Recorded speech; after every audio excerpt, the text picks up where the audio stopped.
wabarakatuh. Halo semuanya, introduce myself. My name is Diala Fahira Nazwa, NPM 2441111N1, and I'm from class MNG24C. Peace and blessings be upon us all. Before we begin, I'd like to invite all of you to take a moment to reflect. Every human being deserves to feel safe, respect, and protect, whether in public speech or in private settings. Yet, in reality, many people, especially women and vulnerable groups, still live under the constant threat of sexual violence. Sexual violence is not just a personal issue or a minor incident, it is a serious violation of human rights, with impacts that run deep not only physically but also mentally, socially, and even economically. Today, we will be discussing anti-sexual violation, what sexual violation really is, its various forms, why it continues to happen, and most importantly, how we can prevent and stand against it both as individuals and as society. The goals of this season is not only to inform but to raise awareness and build empathy, because real change begins when we cause to care and to action. Now let's take a brief look at a short clip about sexual violation on campus. Kasus kekerasan seksual di Kekerasan kampus, seksual. maraknya kasus kekerasan tentang seksual. dugaan pelecehan seksual. Pelecehan seksual di kampus.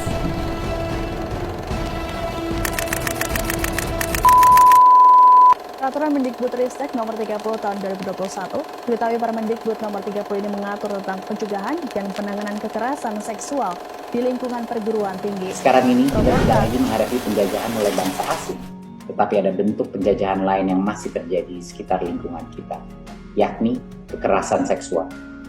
Kekerasan seksual di lingkungan pendidikan merenggut kemerdekaan pelajar untuk mengembangkan potensi dirinya dengan sehat, aman, nyaman, dan optimal. Keinginan yang kuat untuk memerdekakan semua peserta didik di Indonesia menggerakkan kami untuk mengesahkan Permendikbudristek tentang pencegahan dan penanganan kekerasan seksual di lingkungan perguruan tinggi. Peraturan ini kami keluarkan sebagai pedoman bagi perguruan tinggi untuk membentuk satuan tugas pencegahan dan penanganan kasus kekerasan seksual di dalam kampus dan menentukan sanksi bagi pelaku kekerasan seksual di lingkungan perguruan tinggi. Akhir kata, saya meminta agar kita semua bergerak serentak, menghapus segala bentuk kekerasan di lingkungan perguruan tinggi, terutama kekerasan seksual. Mari bersama kita wujudkan kampus merdeka yang benar-benar merdeka. Terima kasih. Wassalamualaikum warahmatullahi wabarakatuh. Om Shanti Shanti Shanti Om. Namo Buddhaya. Simak video tersebut. Ya, tentu kekerasan seksual adalah persoalan yang sangat amat serius yang dapat terjadi di mana saja, termasuk di lingkungan kampus atau ya sekitar lainnya. Kampus seharusnya menjadi ruang aman bagi seluruh sivitas akademika untuk belajar dan berkembang untuk mahasiswa. Oleh karena itu, penting bagi kita untuk mengenali, mencegah, dan mengenali kekerasan seksual secara cepat. Apa sih bentuk-bentuk kekerasan seksual itu? Bentuk-bentuk kekerasan seksual adalah bisa, yang pertama ada verbal, catcalling. Ya, masih banyak yang belum tahu kalau catcalling dan body shaming adalah termasuk ke dalam golongan kekerasan seksual yang termasuk kekerasan seksual verbal, dan bisa terjadi di mana saja dan kapan saja. Ternyata itu tidak bisa dianggap biasa karena itu termasuk kekerasan seksual. Kedua yaitu ada pelecehan dalam fisik. Ternyata masih banyak sekali yang masih melakukan pelecehan-pelecehan dalam fisik ini, yang bisa dimaksud dalam menyentuh tanpa izin, memeluk, atau mencium paksa. Dan itu sangat amat tidak bisa ditoleransi karena itu termasuk dalam kekerasan seksual. Dan yang ketiga yaitu ada kekerasan dalam digital. Apa sih kekerasan dalam digital itu? Kekerasan dalam digital itu adalah seperti menyebarkan konten intim tanpa izin. Yang keempat yaitu ada perkosaan atau percobaan pemerkosaan.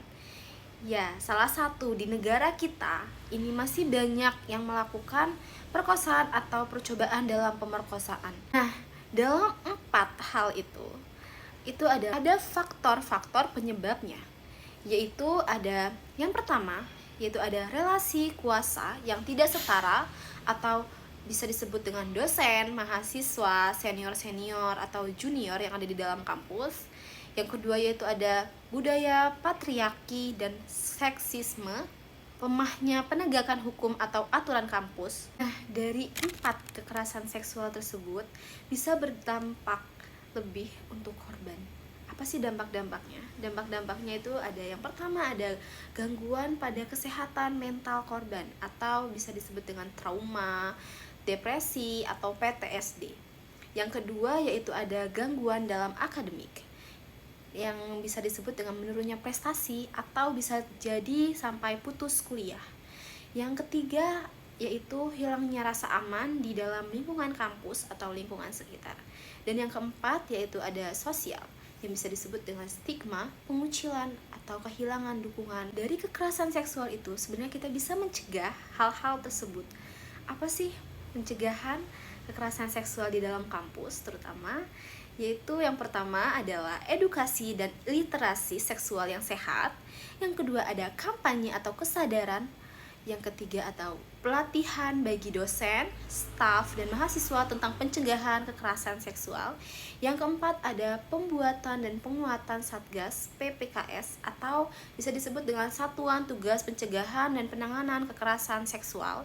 Yang kelima ada sistem pelaporan yang aman, mudah, dan pihak pada korban. Dari kekerasan seksual juga yaitu kita mempunyai penanganan kasus tersebut, yaitu ada mekanisme pelaporan ke Satgas PPKS, mendampingi korban ke psikologis, hukum atau akademik, sanksi administratif hingga pidana bagi pelaku yang melakukan kekerasan seksual, dan yang terakhir ada pemulihan korban sebagai prioritas dalam utama. Yang singkat tadi, kita bisa belajar tentang penanganan kasus kekerasan seksual, dampak-dampak kekerasan seksual, bahkan kita mengetahui apa itu kekerasan seksual dan bagaimana macam-macam kekerasan seksual. As we come to the end of today's essence, let's just remember that addressing sexual violence is not just about punishment or legal consequence. It's about creating a culture of respect, safety, and accountability. What happens on campus does not stay on campus. It shapes who we are, how we view others, and the kind of society we build. By speaking up, supporting service, and educating ourselves and others, we are taking real steps toward meaningful change.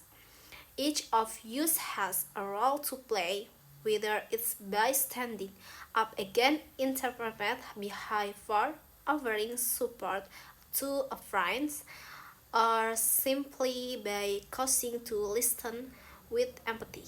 Let's not treat this topic as a one-time discussion, but as ongoing responsibility we carry with us in our classrooms, our communities, and beyond.